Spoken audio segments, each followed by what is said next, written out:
How are you not mad? I'm mad every day. I'm mad every fucking day. I'm obviously first and foremost mad at the Republicans, but I'm also mad at the liberals who let this happen.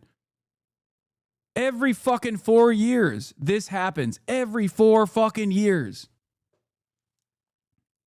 You mirror their hypocrisy? What do you mean? What does that even mean? Oh my Lord. So I just don't get it.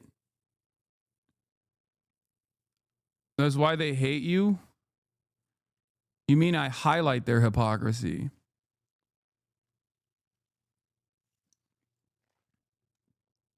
Not mirror.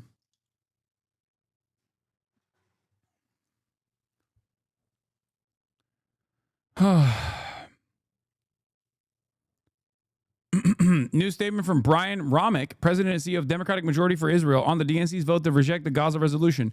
Today, the Democratic Party sent a clear and resounding message by defeating a reckless and divisive resolution. We stand with the people of Israel and will continue to do so. For more than 75 years, the U.S.-Israel relationship has been strong because it's grounded in shared values and mutual security interests. This doesn't make any sense because this is an unimaginably unpopular issue, okay? For good reason. It's genocide. It's the worst thing, right? Is genocide, and it's also being done with our tax dollars, and it's also being defended by some of the most arrogant foreigners that Americans do not like, that demand that the American government actively take away their civil liberties like their fucking First Amendment. They're doing cancel culture on overdrive. These are all things that Americans fucking despise. They hate it, okay? And it's created great enmity towards both Israel and also, unfortunately, due to the conflation of Israel and Judaism and Zionism and Judaism in general, it's even creating enmity towards Jews. Okay? And Democrats cannot just grab onto this issue even from a cold, amoral, calculated stance. It's fucking insane. It's just not like you don't want to be the party that is pro-Israel right now. You have an incredible opportunity to not be the party that is pro-Israel right now. And yet they choose not to. What the fuck?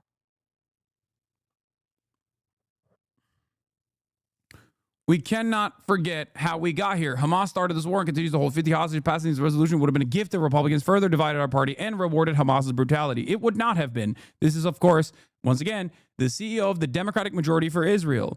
This was an institution that had the same exact consultants that rat-fucked Corbyn in the UK, and their first announcement after they unveiled this group, it's another like AIPAC-style pro-Israel subsidiary group, okay? Their first attack was against Bernie Sanders, calling him an anti-Semite. That was the first thing the Democrat Majority for Israel did. They went after the squad, but in particular, they put the crosshairs on Bernie Sanders, calling him an anti-Semite. I laughed at the time because I was like, Americans are too dumb to realize that a Jewish person is capable of being anti-Semitic, first of all. And Bernie isn't, regardless. But even if someone was, like, they don't understand that. And it didn't work, of course.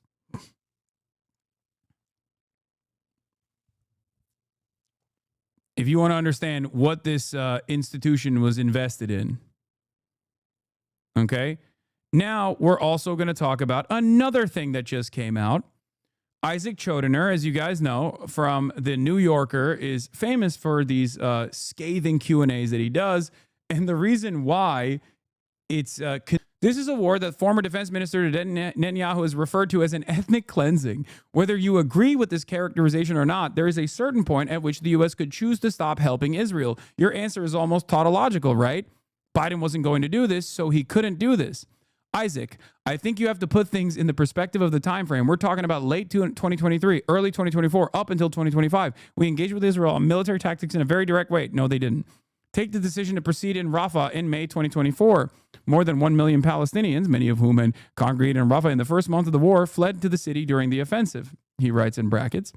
The Israeli military plan that was originally designed and the one that was executed were very different. If you look at the way they fought in Rafah, the reason we didn't criticize it is that they took the advice that we had given them and they modified their military plans to be consistent with targeted intelligence-driven attacks. Rafah is completely reduced to rubble, and it was entirely the red line that Biden presented was no arms in Rafah, no tanks in Rafah. It was violated shortly after he even made that statement. And what did Biden do? Nothing. Nothing. Also, this advocacy, when the war crimes and genocide is demonstrable, it's in broad daylight, only further implicates America directly in these war crimes, for the record. Okay? So we were engaging not just on humanitarian assistance, we were engaging on the conduct of the war. I'm not saying that everything went the way we would have advised, and I'm not saying our IDF veterans and embed themselves with the IDF can get away with saying, oh, the journalists that were killed are Hamas, and their families were also Hamas. Meanwhile, those very same standards, if applied in retaliation to Israel, would justify nuking Tel Aviv. Obviously, I'm not advocating for that. I'm simply stating how insane Israel's targeting standards are. Okay? In many circumstances, those people that they're pointing to are not even Hamas, but it doesn't fucking matter. Just like his targeting standards of proportionality are so out of whack that if the position of the United States was evenly applied to the enemies of the United States, famously a nation that ships families around the world to accompany soldiers, that families on military bases are legitimate targets while the fucking military combatants are sleeping. And it's not just military members either.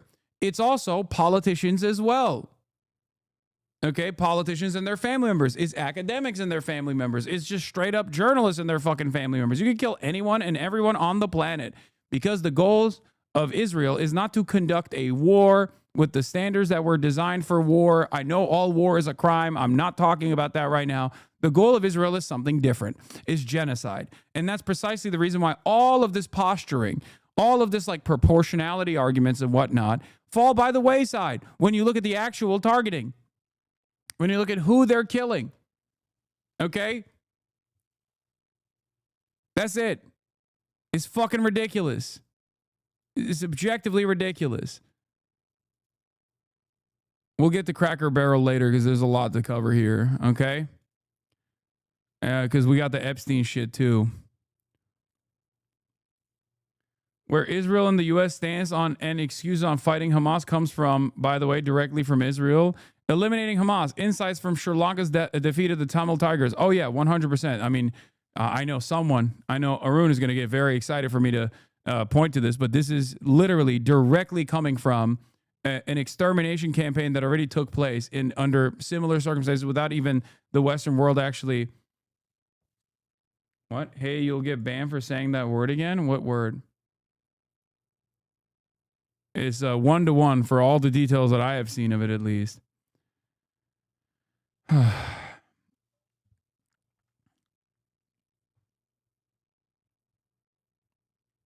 Okay.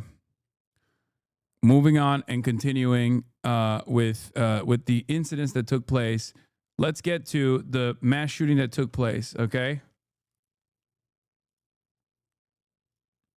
School's back. And of course,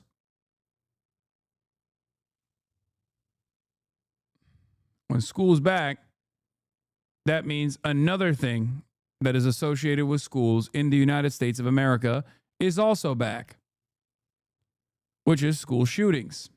Let's take a look. This is an ABC News special report. Good afternoon, everyone. I'm Kira Phillips. We're coming back on the air as sources now tell us at least 2 people have been killed, at least 12 injured, and 6 victims now being treated at Children's Minneapolis Hospital following that deadly shooting at Annunciation Catholic School. Like, this is not even a joke. Like, I'm not being unserious about this. I'm 34 years old. So it's been many, many years since I've been in school, right? So I don't know when school is in or out. And this morning's news reminded me that school was back in session.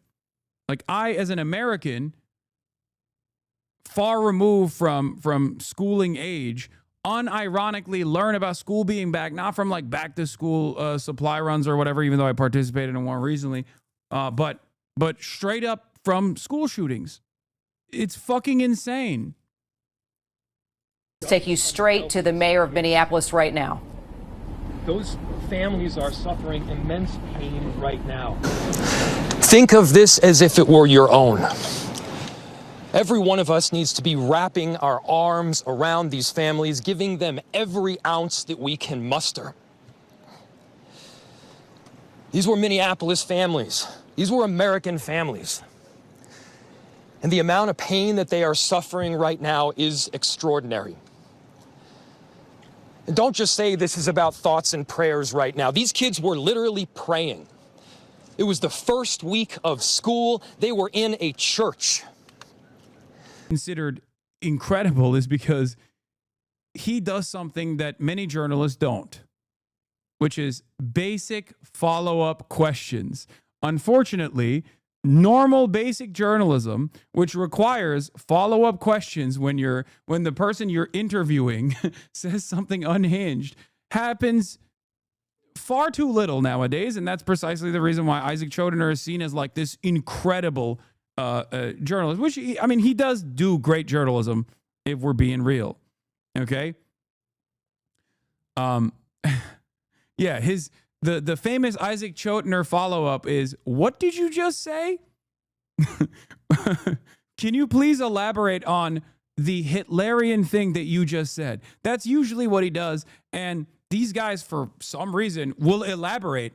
And yes, they are like, no, you're right. It was Hitlerian, and I stand by it. So he has interviewed a bunch of people. He's interviewed a bunch of people who are obviously pro-Israel. He's interviewed like settlers in the West Bank who are fucking heinous monsters. He's interviewed Deborah Lipstadt, I think I'm saying her name wrong potentially, which was the anti-Semitism czar for Joe Biden. And now Isaac Chodener has interviewed Jacob Lew, the former president's support for Israel abetted a humanitarian catastrophe. But Jacob Lew, who served as a U.S. ambassador to the country, still thinks that the Trump White House could learn from its predecessor. Okay? Chris Kunzler talking about the leaked Epstein. No, don't worry. We got that too. We got a whopper, okay, from Matthew Petty over at Reason on the ties that Jeffrey Epstein had to a foreign espionage tool. And that is not China, nor is it Hamas, nor is it Iran, nor is it Russia. Guys, you might be shocked, but it's actually Israel. Anyway, but we're going to get there in a second. I'm just going to give you some choice quotes from this, okay? Jacob Lew, Israel's ambassador to the U.S. under Joe Biden, was interviewed by Isaac Chodener. Isaac says, if the goal was to get in aid, some people would say that keeping the current government afloat was a bad idea. Another possibility would have been to seriously threaten to stop arming them. How do you respond to that? Look, I think President Biden was clear immediately after October 7th that he would support Israel in achieving the military objective of defeating Hamas. There was always a debate about what that meant, and we engaged diplomatically on difference between defeating Hamas as a military and governing authority and eliminating the last Hamas fighter, which we didn't believe at the beginning, and I don't believe today is possible. But our goal, yeah, here it is. Yeah, I got it. Don't worry. I'm going to cover it in a second. I'm going to cover it later.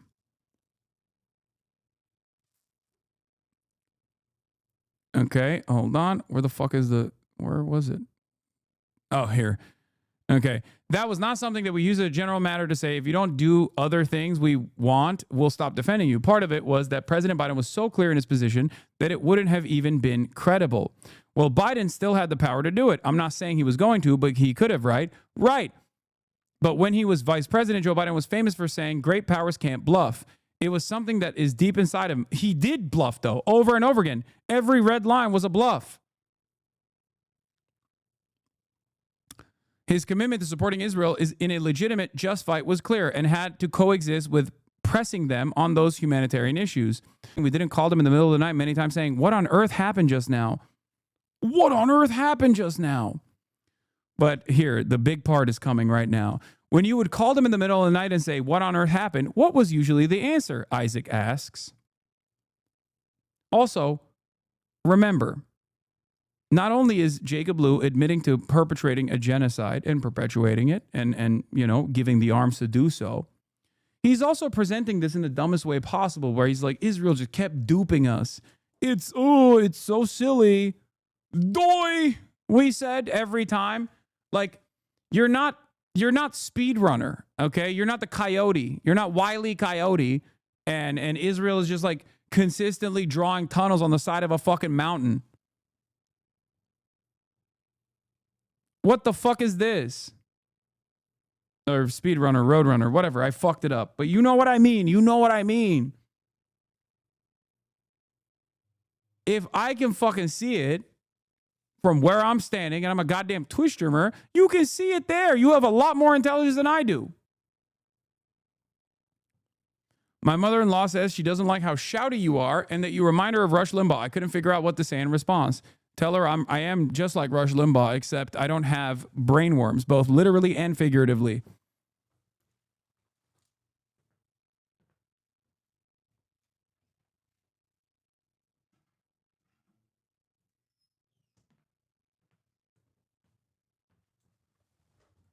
Get it? Because he's dead. And also, he died of brain cancer. And also had brain worms, like figuratively, as in he was a fucking insane right-winger.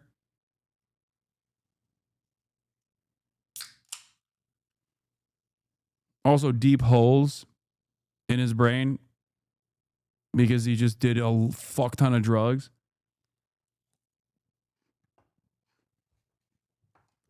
Rest in piss. He's looking up at us right now going, I'm burning.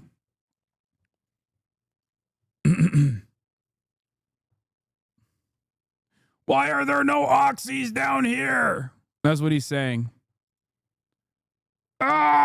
Okay.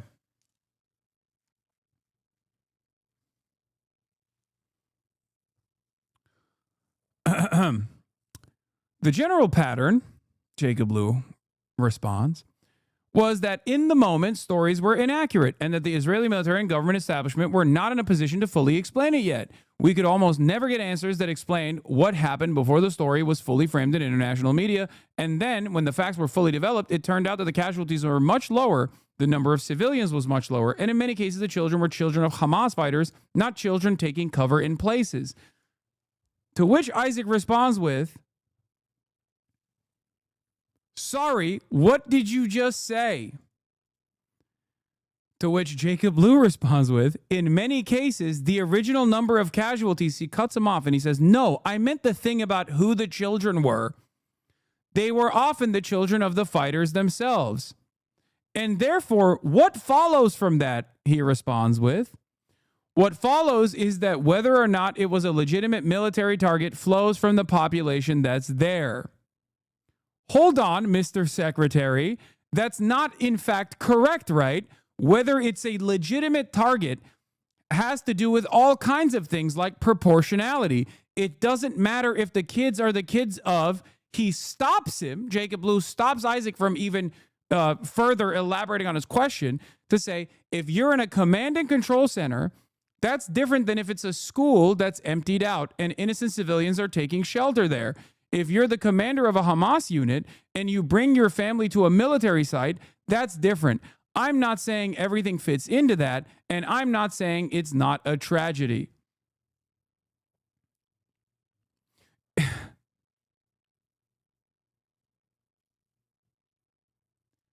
To which Isaac responds with, it may shine a very poor light on Hamas, but who the kids are does not make a difference in terms of international law. To which he responds with, yeah, he's not saying it's not a tragedy. He's just saying he supports the tragedy. Exactly. For the record, this is literally just Nazi speak. I just need you to understand. Like, this is what happens when you're a Nazi, okay, and you just don't think you will ever be held accountable for being a Nazi, so you're just open about it, you know? Like, this is it. This is you being like, I'm a Nazi and this is good. Killing children of enemy combatants is A-okay. It's a tragedy, but I like it. Okay, you call it a tragedy, I call it awesome. And anyway, and this is not the first time he said this. Okay.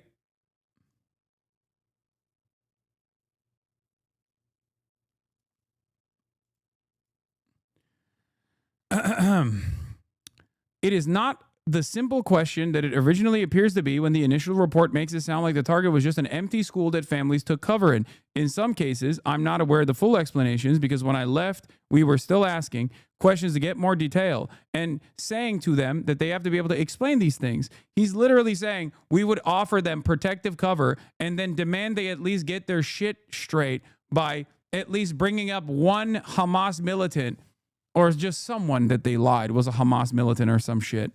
Okay, so that we could just say, you see, those children had to die. I'm not going to say that none of them fall outside of the bounds of things when there should be disciplinary action against some of the officers involved. I don't know the answer to that.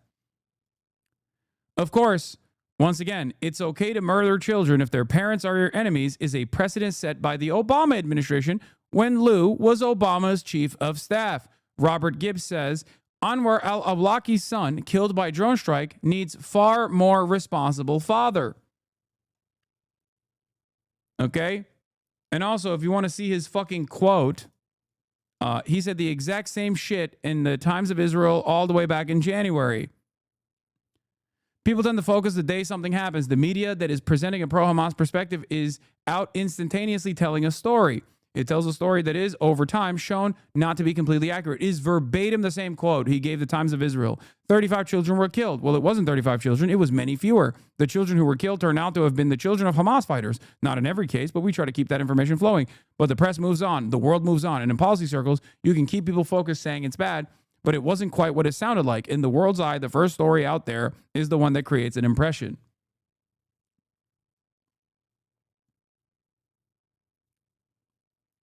That's him saying the same shit in January to Times of Israel with a little tweaks because it's Times of Israel. So he said the media is presenting a pro-Hamas perspective. He didn't say that to Isaac Chotiner a couple months later because it's American media. And if he were to sound like a fucking psychopathic Israeli person, then people would probably respond a little bit negatively to that. So he just like tweaked it a little bit,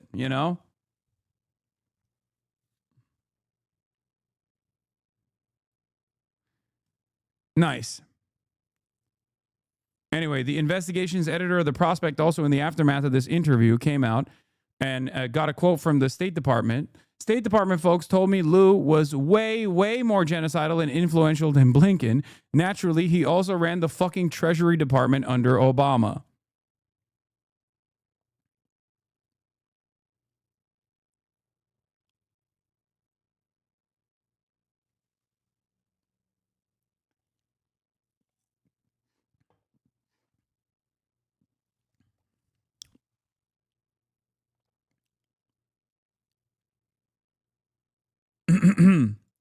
And of course, once again, those targeting standards are obviously not equivalent. You only can get away with making it seem as though that is a reliable targeting standard when you know that your enemies, non-state actors, have no capability of retaliating in kind. Okay? That's why, for example, Israeli journalists who... These are kids that should be learning with their friends. They should be playing on the playground. They should be able to go to school or church in peace without the fear or risk of violence, and their parents should have the same kind of assurance. These are the sort of basic assurances that every family should have, every step of the day, regardless of where they are in our country.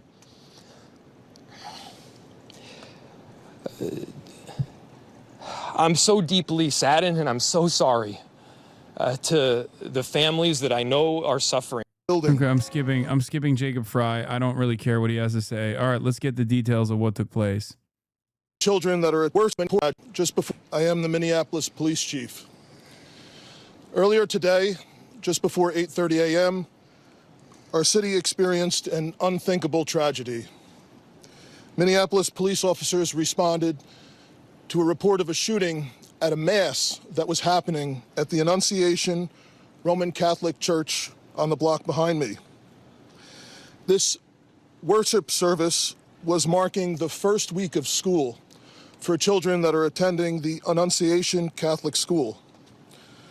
During the mass, a gunman approached on the outside on the side of the building and began firing a rifle through the church windows towards the children sitting in the pews at the mass.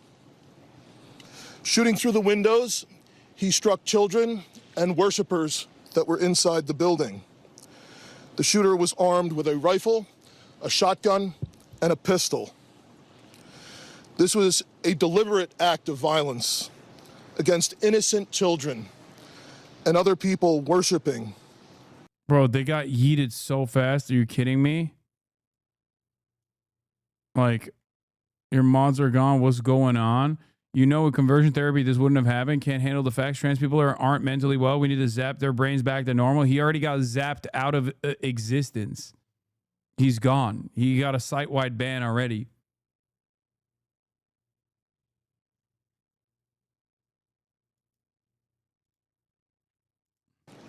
The sheer cruelty and cowardice of firing into a church full of children. Yeah, it's the shooter. I don't know what the shooter's gender is or whatever,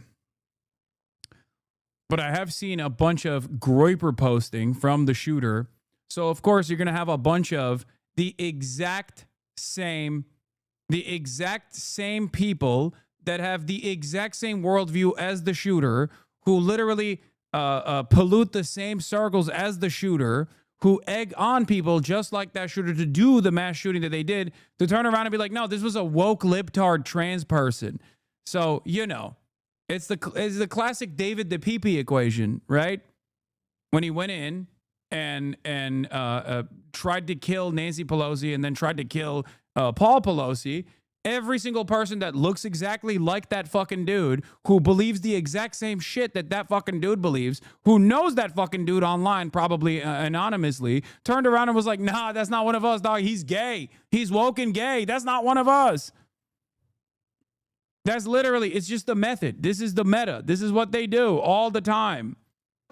Is absolutely incomprehensible. Police officers from the Minneapolis Police Department immediately responded, entered the church, and attempted to provide first aid and rescue some of the children that were hiding throughout the building, while other first responders came and EMS responded to rush victims to nearby hospitals. Will it shock you when you find out that it's actually, once again, most likely another terrorgram right-wing grooming victim?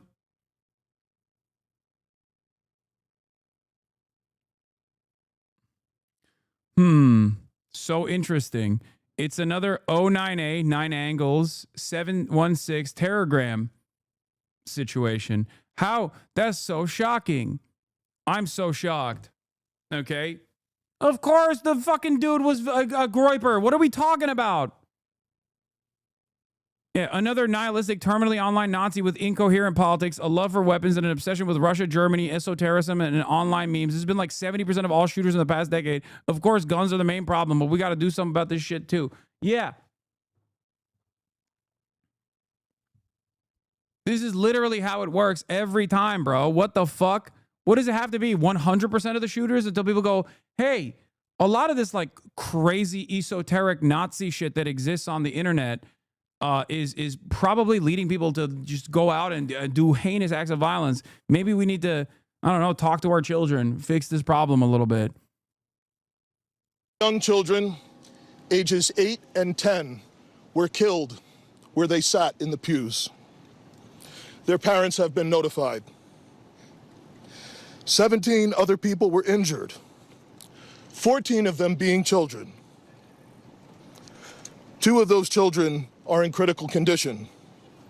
By the way, remember the terrorgram, like Nazi, white nationalist, white supremacist shooters have literally been a woman, a white woman, and a black man. Okay, so it's not even it's even the fucking school shooters at this point, at this stage now, as long as they're a part of that like far right coalition, doesn't necessarily have to be a white person. Okay. This is why I always say white supremacy has gotten more diverse than you even understand. The coward who fired these shots ultimately took his own life in the rear of the church. Our hearts are broken for the families who have lost their children, for these young lives that are now fighting to recover, and for our entire community that has been so deeply traumatized by this senseless attack. We will stand together to protect our children, our schools, and our houses of worship. This deliberate act of violence is just a sign of cruelty that is beyond comprehension. Our hearts are broken for everyone that's been affected by this tragedy. The target is unique because it's a Catholic school. So get ready for the shooter was trans and the shooter was woke, and this was an anti-Christian act of violence. After they're done talking about we got to do something about mental health, when they have no interest in doing anything about mental health whatsoever, and there will be people blaming Trump derangement syndrome. Laura Loomer is already fucking saying it's Trump derangement syndrome. Another Trump hater who wanted to kill Donald Trump on its gun before opening fire at a Catholic school in Minnesota today. We'll be see how interesting how the Democrats spin this school shooting to fit their narrative to blame Trump. TDS is a straight up mental illness.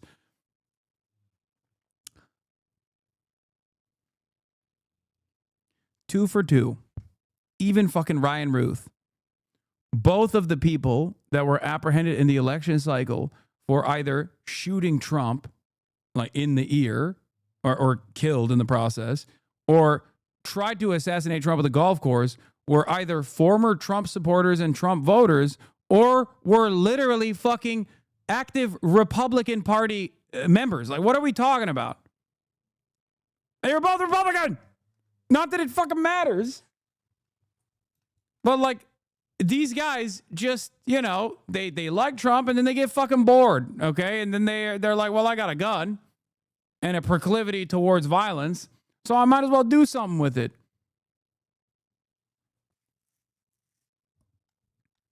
That's it. They're so it reminds me of the synagogue shooting that took place, right? Under the first Trump administration. The dude was a massive Trump supporter, okay? And he went beyond Trump at a certain point and was like, you know what? Even Trump is not doing anything about these undocumented migrants that are coming in because Jews are doing the great replacement. And that's why he went into the synagogue in Pittsburgh.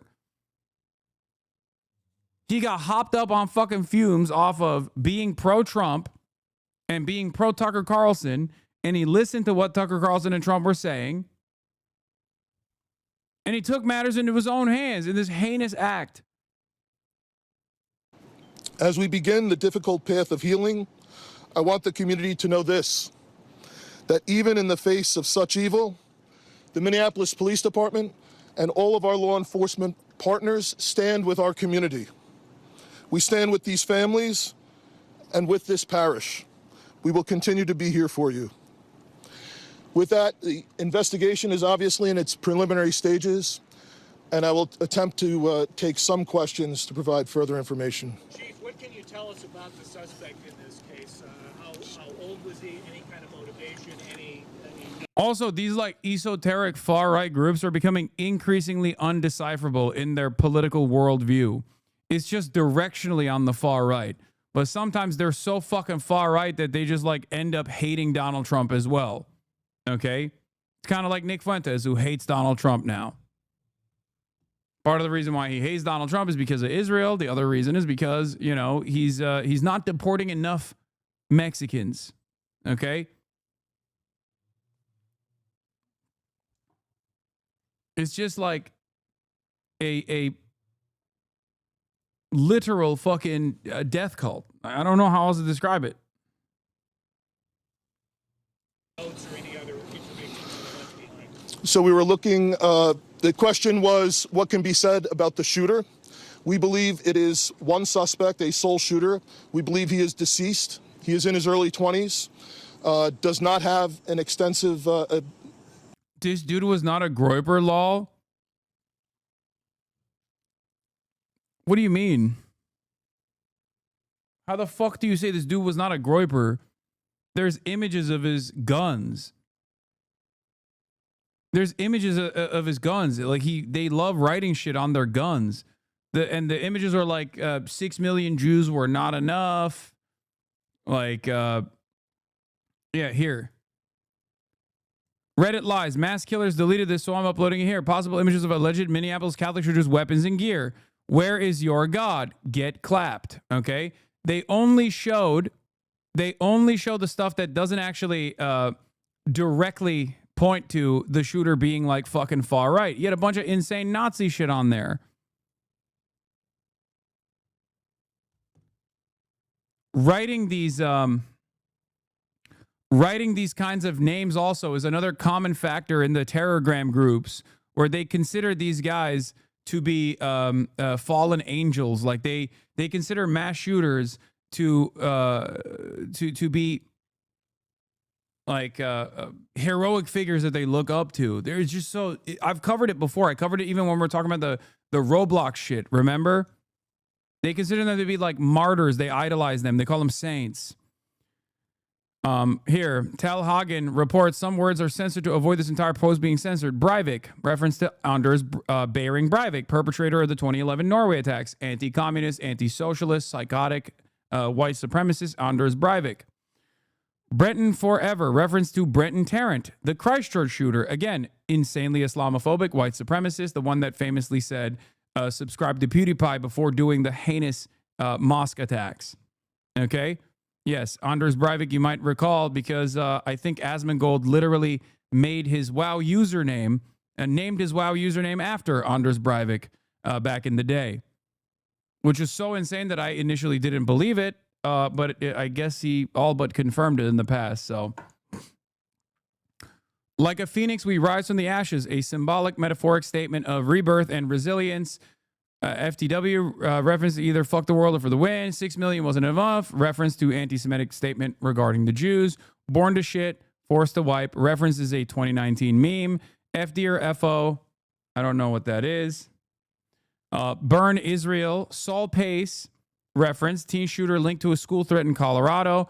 Destroy HIAS, reference HIAS, Hebrew Immigrant Aid Society that assists refugees. So that's another great replacement. Jews are doing great replacement to destroy Western civilization narrative. One that you might have heard from Tucker Carlson or Donald Trump or any number of different right-wingers that say, not that Jews are responsible for it, but they say the great replacement is happening. And, you know, a lot of the Nazis actually take that and further elaborate on it in the same way that the fucking neo-Nazi movement did in the past. Yeah, it might be a fuck around and find out, like not FD or FO. It might be FA and FO. Who knows? Anyway. Fuck everything that you stand for. Suck on this. Where's your God? Suka, Russian profanity, means bitch. I'm the woker, baby. Why so curious? In Russian, slightly misspelled, means kill yourself. In Russian, I am a nightmare. Nuke India. The big one. Fart N-word. In Russian, hate, kill yourself. He said, kill Donald Trump. Rip and tear. For the children. RO2, likely a weapon or magazine designation. Timothy McVeigh, reference. Camebred, reference. Username associated with Adam Lanza, the Sandy Hook shooter. Fuck, sorry mom, come, pain and hate, made in the incomplete and unclear. Ha ha ha ha, reference to a Joker style laugh. More than 10. Fuck you, eat shit. F slur. I love you, get clapped, hate you, vape good. Fuck this world, unhappy, emoticon. Anyway, it's just all like a litany of different dumbass fucking esoteric and not so esoteric memes. Shit that you can find in some of the absolute worst corners of the internet with regular frequency. Zach didn't just name the character after him. He literally swiped the exact same username Anders used when a new WoW season started. Important distinction, as this shows how much he knew about the lore. So important note.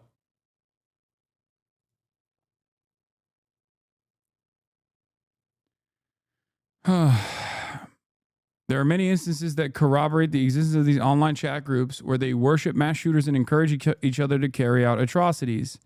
Yeah. Once again, the top of the Minneapolis church shooter's gun has the same symbol used by the 4th of July shooter Robert Crimo in his music videos and the book he published. Okay? So this kid had to have connected to Nazi Satanist sects that have been indoctrinating school shooters all over the U.S., right? Isn't this the same symbol that some of these kids use? Remember, one of the recent shooters used this symbol in a bizarre schizo video.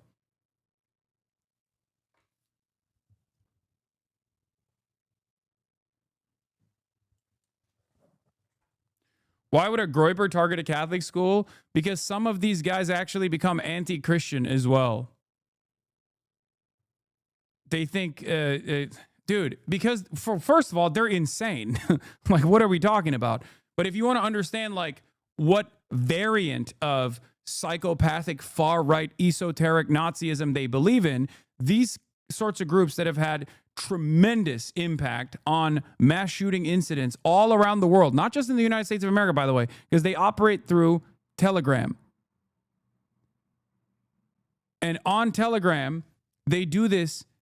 On Telegram, they fucking radicalize people further and further into esoteric satanic Nazism. Some of them even actually have, they're white nationalists, they're Nazis, but they also have sympathies towards like the Western stereotyped version of Islam too. Like Islamic jihadism is a thing that some of these groups believe in as well.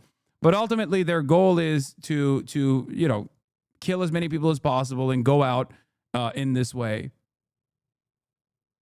Nick Fuentes in America First, a Catholic movement. Lamont, oh my God, you're so fucking stupid. Clearly, we're not just talking about him, okay? There are groups beyond that.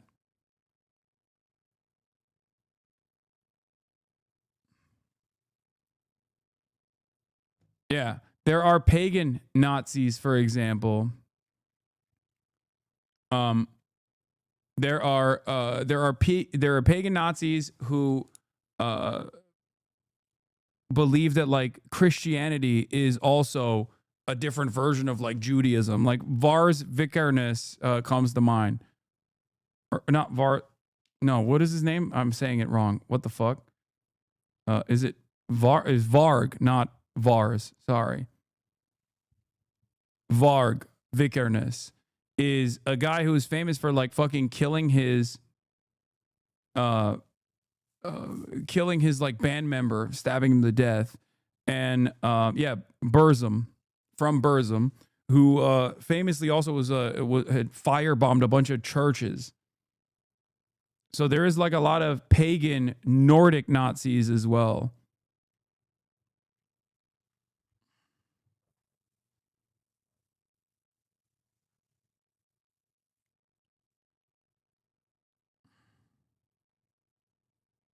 Yeah, he burned churches in Norway.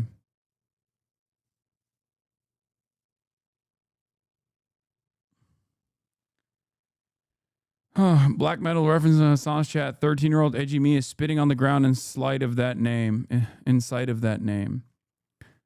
Anyway, someone says, I'm confused. Is the person trans or not? I don't know. We don't know yet. I will investigate it a little bit further. In a second. Let's continue. Known criminal history, and we are looking through information left behind to try and determine some type of motive. Yeah. How many kids attend this school? How many kids at the school? How many children? There were, I don't have an exact, the question was how many children at the school? There were dozens of children inside the mass at the time. I don't have an exact count. The children have been relocated into the school, which is where their families are reunifying with them. Other than the weapons, was the shooter a student, former student? Was he a former employee? Do we know that? The question was, do we know if the shooter was a former school employee or a former student? We don't have that information. Did he leave anything behind other than the weapons? There's a vehicle. The question was anything left behind? There's a vehicle that we believe that the suspect used. Use these like buzzwords in the leftist movement, like performative and allyship and all of this like soy bullshit, are people that have never gone outside and actually knocked a door of any registered voter in this country. You know who loves to see this? You sitting on your ass trying to fucking mansplain what's performative as if you somehow get to fucking determine what's performative. Charlie Kirk and Scott Presler, who registering voters by the thousands every day. Perhaps, and I don't mean to be a burden here for the good work that the Unfuck America tour is doing, I guess, but perhaps there are discernible policies that Charlie Kirk and all these other fucking dipshits actively point to as a political victory that you can get more of by relying on an endless faucet of right-wing culture war issues that they've designed as a distraction away from the real economic hardships that people experience. Perhaps if the Democratic Party did something similar and earnestly talked on the affordability crisis and presented reasonable solutions uncompromisingly, unconditionally, and we're not so afraid to lead discourse for once on these issues, we're not so beholden to their corporate benefactors, then there would be more success when you knock on a fucking door. Because if you're knocking on a door and you're presenting the Democratic Party as defending American institutions, maybe you'll get a couple like 65-year-old white people in the suburbs to go, you know what, you're right. But by and large, this has been an unsuccessful method.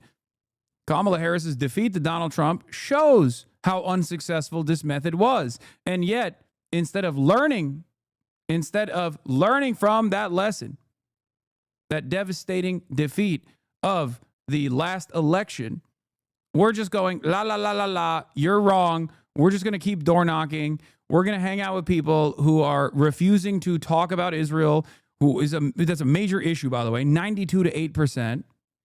Okay. We're never going to bring up genocide.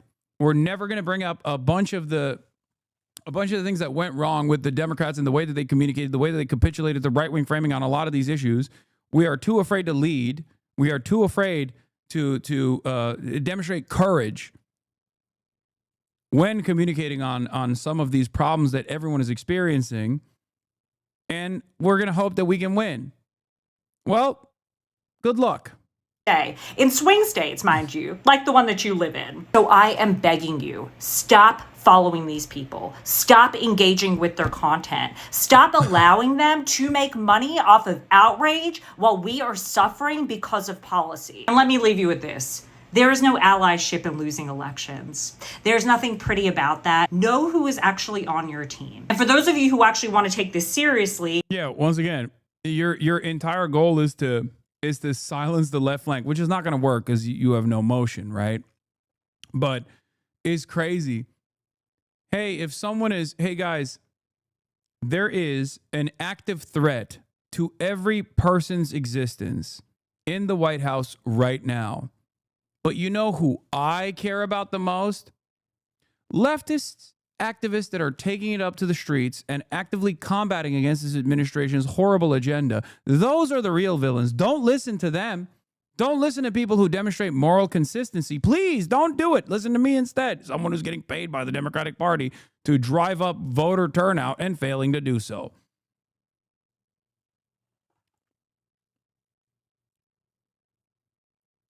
Who the fuck wants a regurgitation of Chuck Schumer, but in like the TikTok sphere? Who the fuck was like, oh yeah, I really want to hear from Hakeem Jeffries, but this time from the mouth of like a 25-year-old TikTok Zoomer.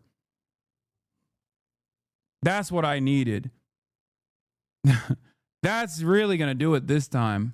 Please go to our website, unfuckamericatour.com, sign up to volunteer, sign up to donate. And as always, if you have questions after watching this video, send me a DM and I will help you out. Do people like her even get paid yet? This is a person who like runs this that gets funded by a Democrat Party super PAC, or just a PAC, a political action committee from that is funding the Unfuck America tour.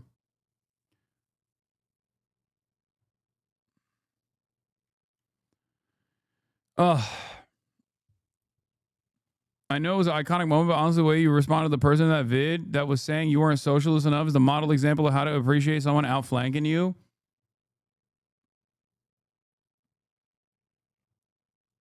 Yeah, and also, this is another problem. Dem politicians' popularity is going to go to zero if they continue to refuse to acknowledge the obvious fact that the U.S. is presently sponsoring a genocide. You can't be the party of reality, human rights, and decency if your head is in the sand here. This is after a new Quinnipiac poll came out saying 50% of voters say Israel's committing a genocide in Gaza. That includes 77% of Democrats, 51% of independents, and 20% of Republicans. 60% of voters oppose sending more aid to Israel, which includes 75% of Democrats. Who are the 2% of Democrats that are like, Israel's doing a genocide, but we have to keep sending them aid? Bernie Sanders. 66% of independents and 37% of Republicans oppose sending more aid to Israel.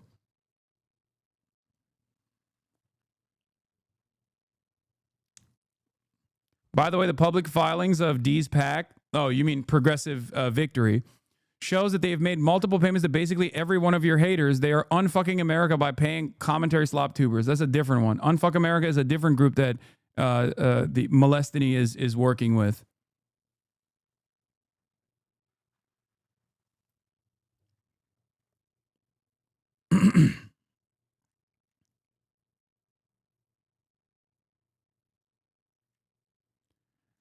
The whole tour has been a mess. Z can't account for money and was racist towards black creators. This was Christian Divine's vid about the racism aspect of it. I don't care enough about the Unfuck America shit, so I'm not going to cover that.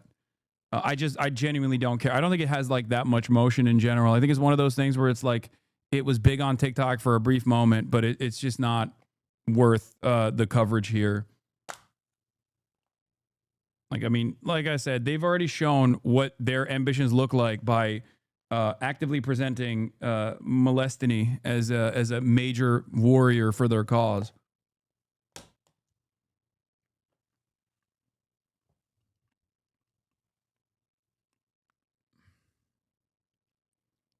Speaking of the Democrats, by the way, 77% of Democrats say Israel is committing a genocide. What have the Democrats done so far, however? Because this past couple of days have shown some interesting developments on that front. As you guys know, the DNC was supposed to get together and they had a resolution for Gaza and what to do with Gaza, right? The DNC had two resolutions on Palestine. One call for an arms embargo on Israel, a two-state solution plea from Ken Martin to undercut the first. The panel denied the arms embargo and passed Ken Martin's two-state solution. Once the embargo was off the table, Ken Martin withdrew his. Even a two-state solution, which was literally planted to specifically cut away from the arms embargo demand, was then withdrawn after the DNC's resolutions panel considered two measures Tuesday morning at the committee's summer meeting in Minneapolis, a proposal introduced by Chair Ken Martin that echoed language in the party's platform on the issue, and a resolution backed by progressives that call for a suspension of military aid to Israel.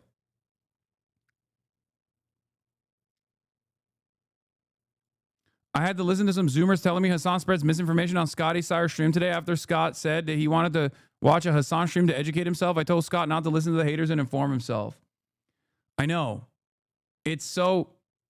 like, this is the other thing, okay? So many people have basically geared their fans into actively spreading misinformation about someone like myself. And if they were to unironically spend all of that time and all of that effort on, I don't know, advocating for policies that they care about, they probably would have more motion. That's what's so crazy. It's crazy. There's like a lot of people just have no interest, no investment in politics at all. And the only way that they can actually inform themselves or keep interested and keep invested in politics is by simply doing drama. Okay? And there are a lot of content creators who will literally just feed into that because they themselves are also not really fucking invested in anything. They just want clout. So it's like I have to work around a dedicated sea of fuck Hassan content enjoyers and slop tubers that are now honestly falling apart on their own because some of their leadership structure was outed as procuring CSAM from a 17-year-old and even trying to sex traffic them across state boundaries. So now at least there was something that was a bridge too far for some of these guys. So there's like a little slop civil war taking place. But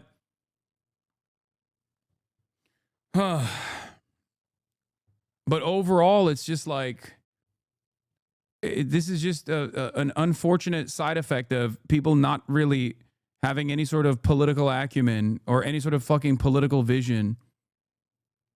Martin's withdrawal was actually a minor capitulation to the left. They passed the 2SS thing, but there was enough pushback to it not being enough that they pulled it, and he did the classic buried in committee thing of making a task force.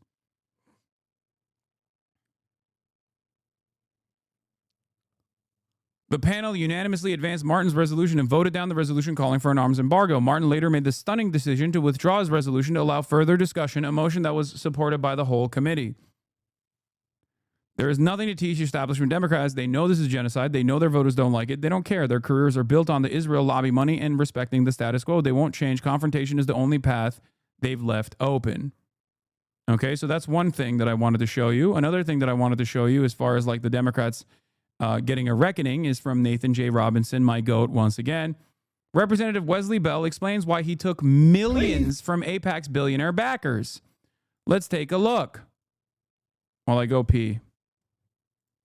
People want to support this, support what we're doing, please, hey, we'll take it because we got to get our message out.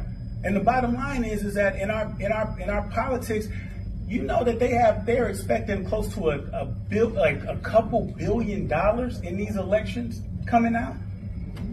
And so that money is flowing everywhere. And until we address that issue and get campaign finance reforms, if you want representation that's going to represent your district, those people can't just go in there with empty pockets and just hopes and dreams. We got to understand there's a game being played. Politics is a game that's being played, and we can sit back and be righteous and say, no, we're not going to do it that way. And we can keep losing. And you know what? That's what we've been doing. That's why we've lost, even though we have the majority as far as Democrats, registered Democrats, and registered Republicans. We have a minority of state houses in the country. They have a majority, just had a super majority in the state house in Jeff City. They got the House, the Senate, and the presidency in Washington, D.C. Listen, we can't just sit back and just be like, oh, well, we just going to just keep doing what we doing, and no, we're not going to get involved. No, we can't do that. And so I hear what you're saying, and that's why I stay accessible. I'm going to come out in the community. I'm not going to shy away from tough stuff. Yeah. Now, U.S. Rep for Missouri's 1st District, Bell, won after his campaign drew over $8.5 million from pro-Israel lobbying groups that supported Israel's genocidal campaign in Gaza, including AIPAC's United Democracy Project, to unseat pro-Palestinian progressive Cori Bush. Okay? Nathan J. Robinson says, a reckoning is coming for the many, many Democrats who were bribed into supporting a genocide. People know what these politicians did, and they're not going to forgive it. Some, like John Fetterman, barely even needed to be bribed. They come to their genocidal politics honestly, through sincere conviction. Others needed a sizable check in order to get there. They end up in the same place, though. I can't believe how easily tricked people are. It's unfortunate, but it actually fucking worked.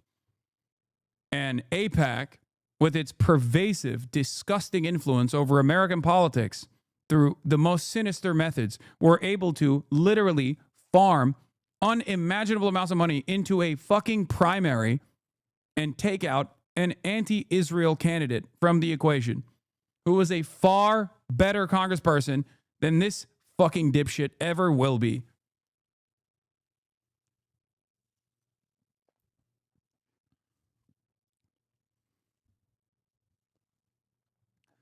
I don't know how liberals don't actually look at this and get more mad at the party for allowing this to happen. Like, I just don't get it. I don't get it. I genuinely don't understand how you have more smoke for like leftist content creators or whatever than the motherfuckers who did this, the motherfuckers who actively pushed for this, knowing full well that this would cost them the election. For the youth that were getting captivated for one reason or another throughout like the BLM protests and things of that nature throughout COVID, where they were just like kind of low-key losing their minds a little bit and going a little crazy. It was not ham-fisted. It was not.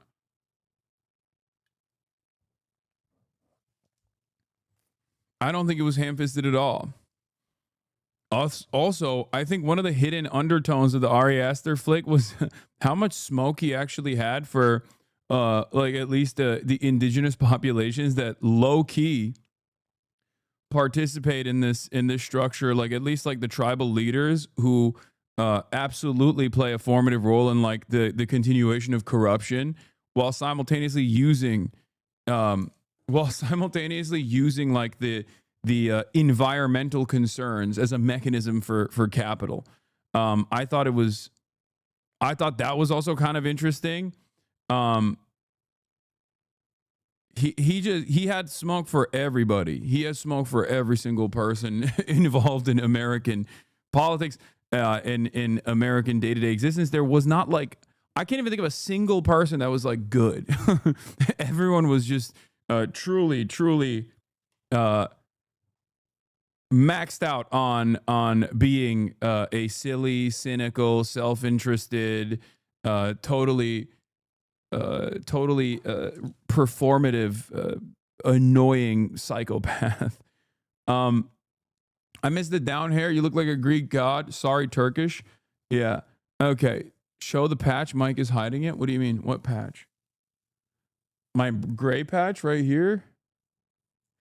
All right, anyway, let's continue. I finally finished Eddington. It was fantastic. I'll give you guys a little bit more details on it in a second.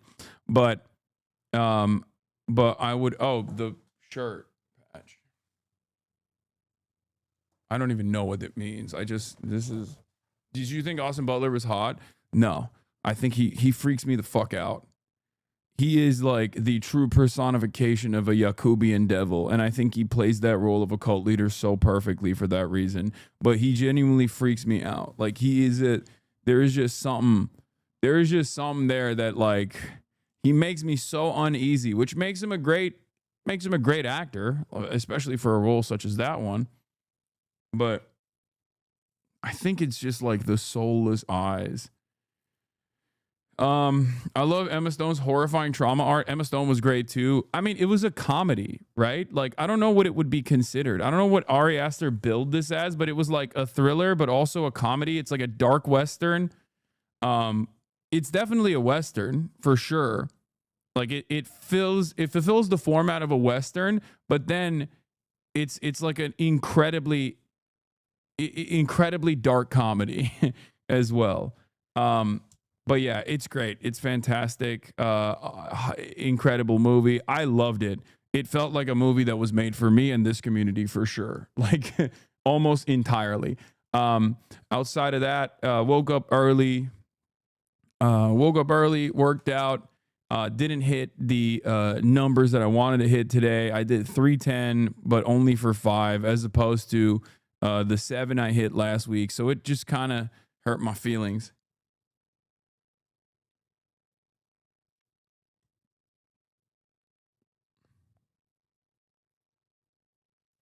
But yeah, there's the influencer article.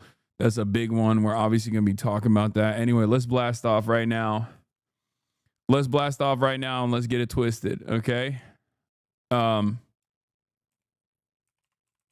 Watched Eddington. Stop chewing your nails on. Shut up. Yeah, Richie Torres is on Adam Friedland. Obviously, we'll cover that as well. Okay, make no mistake. That's definitely going to happen.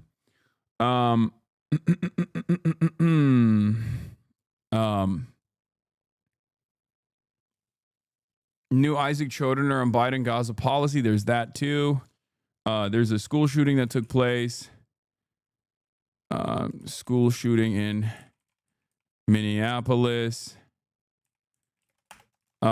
which is, of course, expected. School is back, so school shootings are back.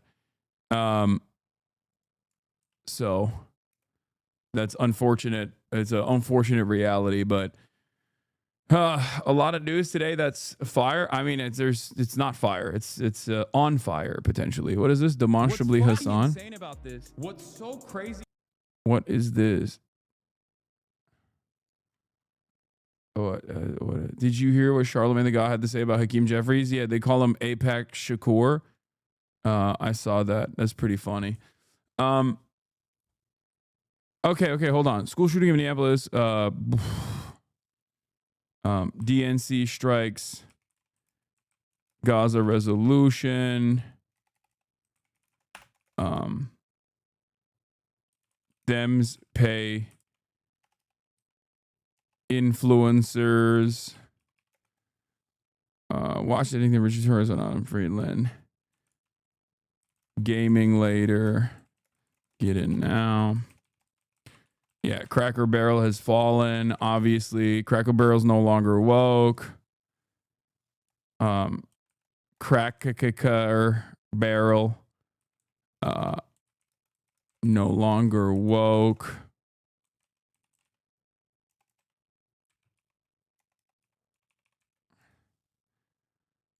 All right, do we have a blast off meme? I want to go right into it. Will you cover the Microsoft protest against IDF collaboration? Yes, I will.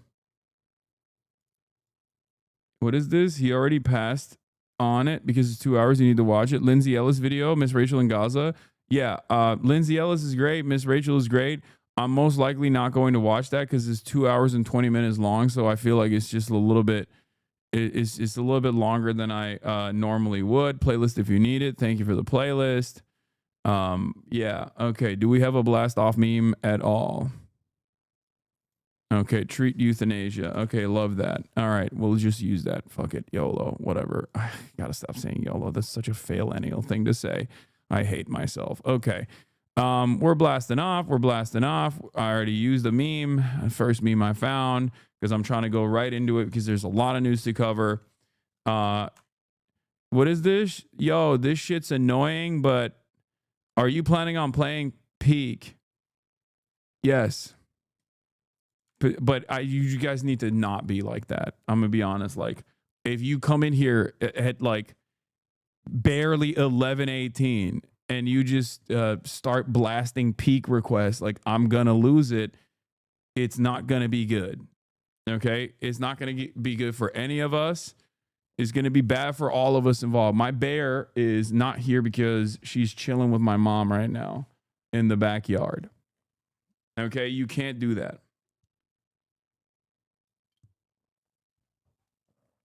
Yes, I love Peak. Peak is a fantastic game.